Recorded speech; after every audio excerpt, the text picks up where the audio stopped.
That's right, I promised to speak to Rixia. What should I do? Should I keep preparing for tomorrow, or... Be aware that speaking to the person you promised to meet will bring an end to your free time and advance the story. I mean, there's nothing I can do right now. End my free time. Lloyd made his final preparations for the coming day and went outside to the deck. Why is the moon so orange?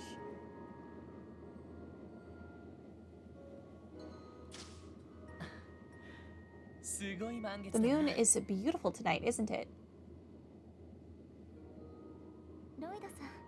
Lloyd. Her new outfit is so good.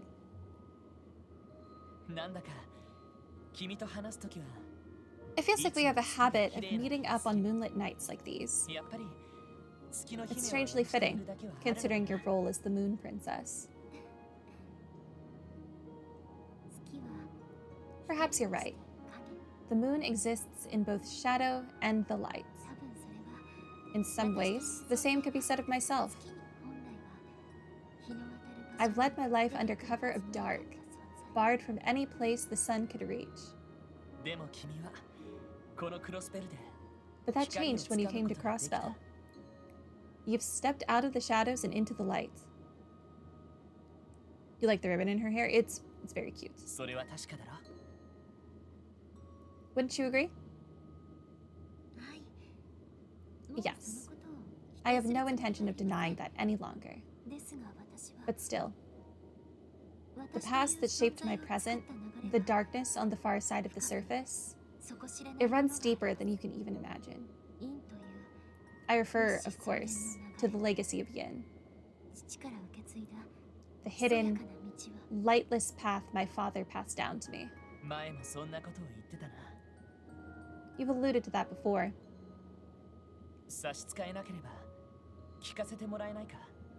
Who was your mother? I'm very interested in Risha's family history. If it's all right, would you mind telling me the full story this time? I want to know who you were before you came to Crossbell. I want to know the Risha Mao that I have yet to meet. All right. It's funny, Lloyd. I've always had a feeling that I would end up telling you about all of this.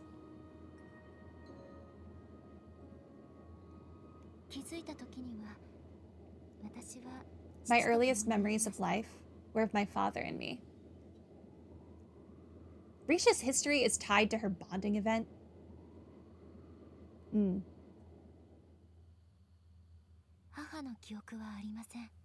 I have no recollection of my mother. Well, I believe he kept me from her at a young age so that I could be reared as an heir to the legacy of Yin. That may sound absurd, but to me, it was perfectly normal. Intense training, hidden weaponry, and talisman mastery were just a part of my daily life growing up. I did attend Sunday school as we traveled from place to place. Doing so allowed me to develop the skills to interact with others.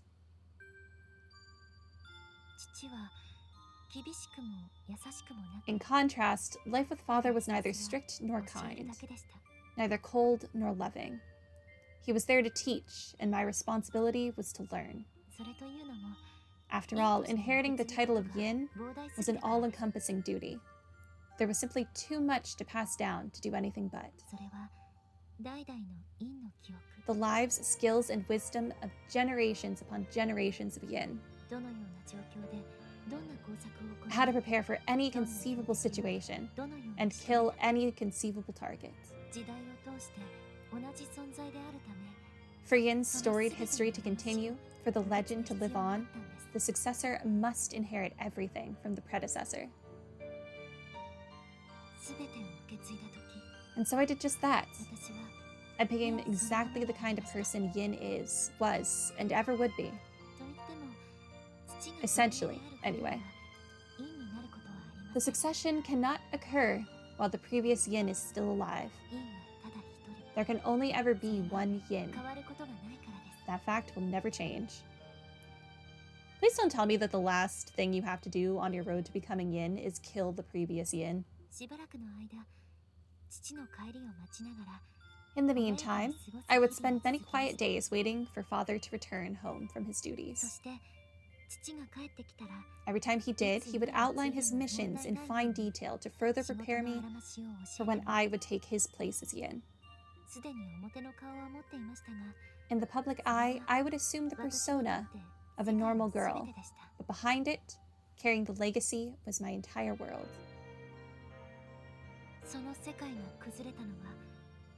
That is, until father was diagnosed with a terminal illness, and that world was shattered. Father's strength was incredible, even compared to the generations of yin before him. Disease, however, was a foe even he could not defeat. He chose to accept it, even opting against a surgery that would have prolonged his life. And then one day, he called me to his side and ordered me to kill him, thereby officially inheriting the role of yin. But I couldn't. Never once had I disobeyed father, but that was an order I could not abide by. For the first time in my life, I was afraid. I couldn't help but wonder if I, the yin he had raised and molded, had become a failure in his eyes. After all, what kind of daughter deprives her father of his dying wish? I was in sheer agony at the thought, but with a weak smile, father turned to me and said, "This is who you are. It is up to you to decide the yin you will be." 1 month later, he was gone.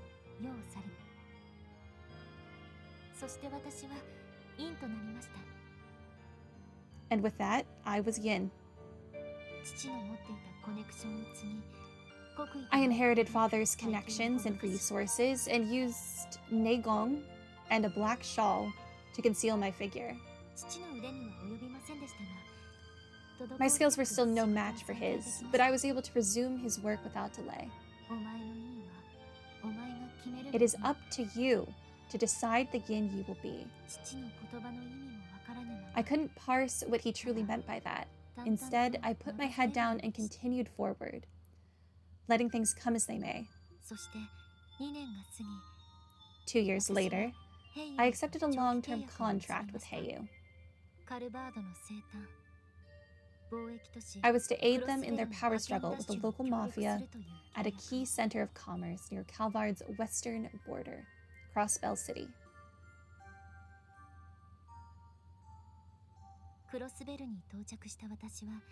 Upon arrival, I began to scout out the city to prepare for my duties when I stumbled upon a certain theater in the entertainment district. By pure coincidence, there was a rehearsal being held for the public that day. The rest, as you know, was history.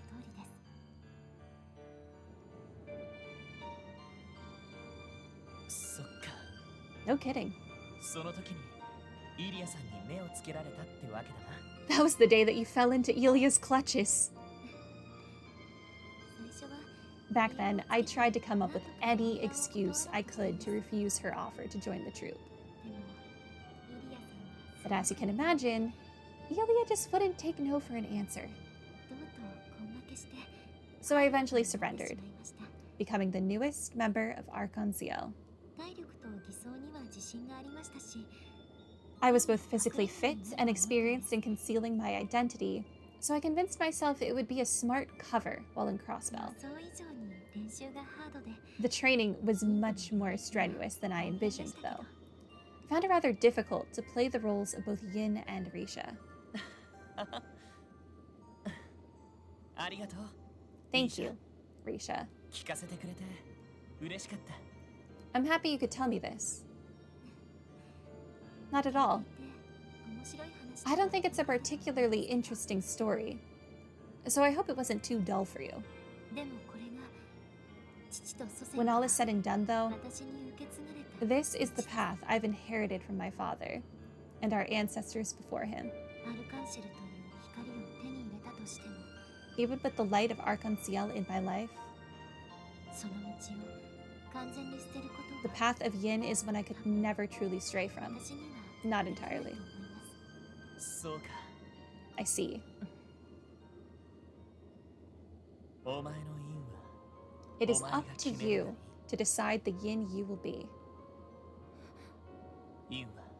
And yin inherits everything, right? Then, now that you've found Arc-en-Ciel and accepted it as a light in your life, wouldn't that mean yin has to do the same? Well, all things change with time. Everything about life and the way we live, it evolves. Not because it can, but because it has to. It's by passing those changes down that mankind has been able to move forward through history. I wonder if your father was thinking the same thing when he said those words to you. It is true that as a member of the police force, I can't condone anything that could be considered criminal. But I still think you should heed those words and strive to be your own yin, the one you want to be. On the other hand, you could always choose to sever your ties to yin for good. But even if you decided to step off the path entirely, I don't think your father would mind. I think he would give you that same smile and those same words. This is who you are. Oh. You had a good father, Rixia. It may have not been in the same way as most other families, but he truly did love you. At least, that's what I believe. Father. You made Rixia cry. Why? Even the day he died, I didn't shed a single tear. You've grown, Rixia. Ever since the moment you joined Elie and the others. I don't know what path you're going to take or where it might lead you. But if you'll let me, I'd like to be there for you at each and every step, the way your father would have done. I want to be there to see the person you become, now that you've found your light.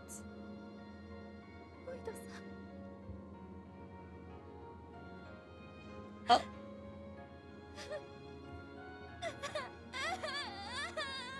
And then Elie opens the door and murders us all.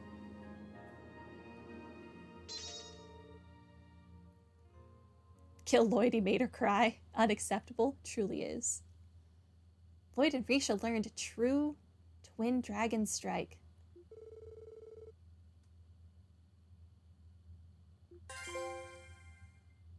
Mouth and a feeling. I hate it. The next day at 9 a.m. Mouth and a feeling. Oh my gosh.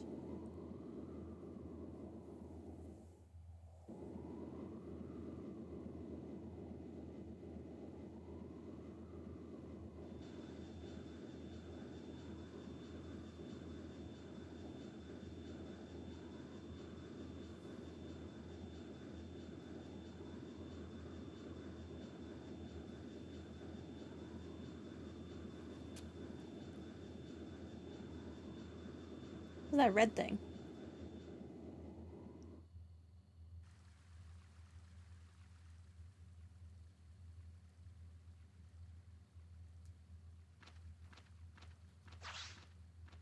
Dogs. Cats.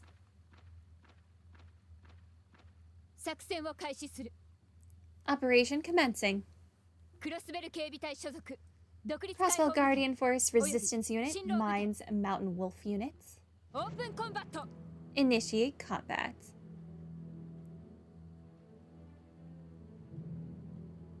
Yes, Mom!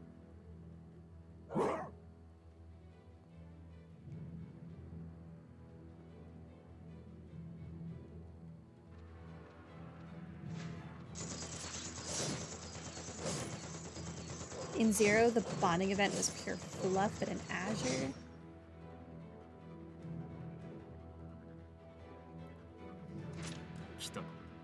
Yeah, I don't really ship Lloyd and Rixia. Even in the bonding event itself. Like, he said he wanted to be there like her father was there. That doesn't scream relationship to me. Here they come.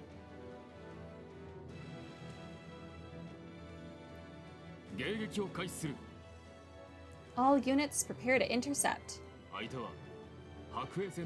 Remember, Ben. These are masters of close quarters combat. Have your cougars engage them and keep your distance. Yeah! So it's okay if the cougars die, but not the people? Y'all suck.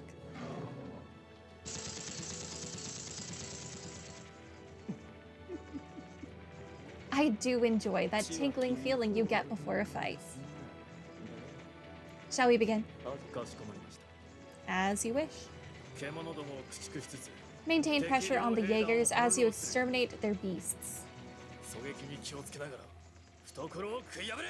Keep an eye on that sniper and tear them to shreds. Sir.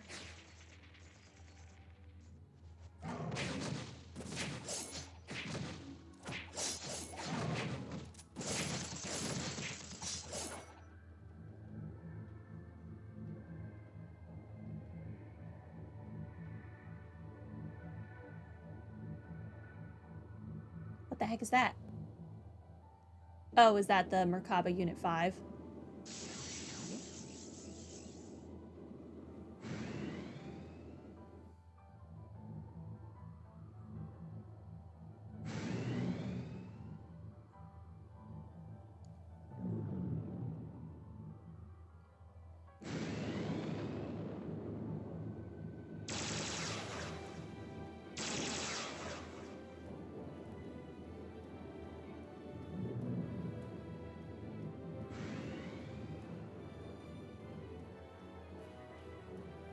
I still think we deserve our own Transformer.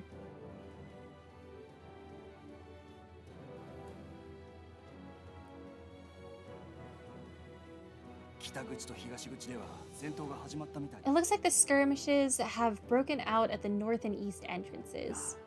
Is that bad? What do we do if Commander Bales' unit comes and mounts an attack? We'll be fine. I heard they're going to stand down until the political side of things is resolved. 2-hour cutscene, let's go. Oh. Anyway, until that's all said and done, all we have to do is sit on our hands and wait. Ren? Ren is here? Really now? How does the view look from that fence you're straddling? Does that mean Joshua and Estelle are here too? Wait, what? Where's that sound coming from? Patter matter. What the? A red ion? The one true ion. This one's better. Good day to you. With that out of the way, I'll have to ask that you refrain from lumping my dear Pattermatter in with those 2-bit imitations. After all, they aren't nearly as kind, or smart, or capable.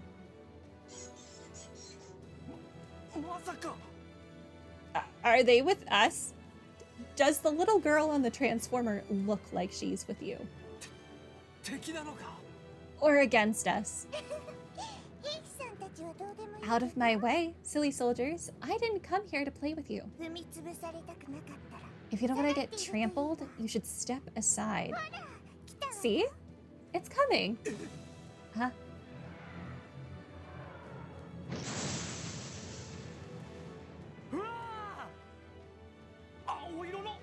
The blue ion. Ah, I see you don't care about your own people.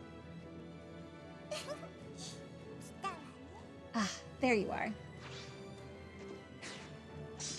Estelle and Joshua.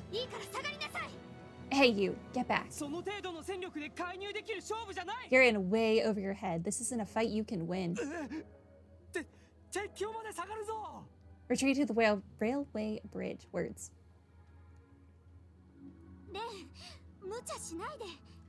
Ren, don't do anything too crazy. All right, she's the angel of slaughter. Let her live her life. She's got a scythe. Remember, we've got your back. Potter may have been upgraded, but don't forget that the ions still have the edge. The only way we can win is by working together. Yes, I know. I won't let them defile this land any longer. It's their home, after all.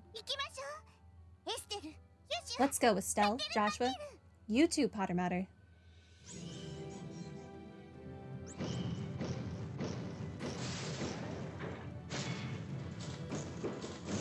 Where were you shooting at, sir? Like, you didn't even try to shoot at Pottermatter.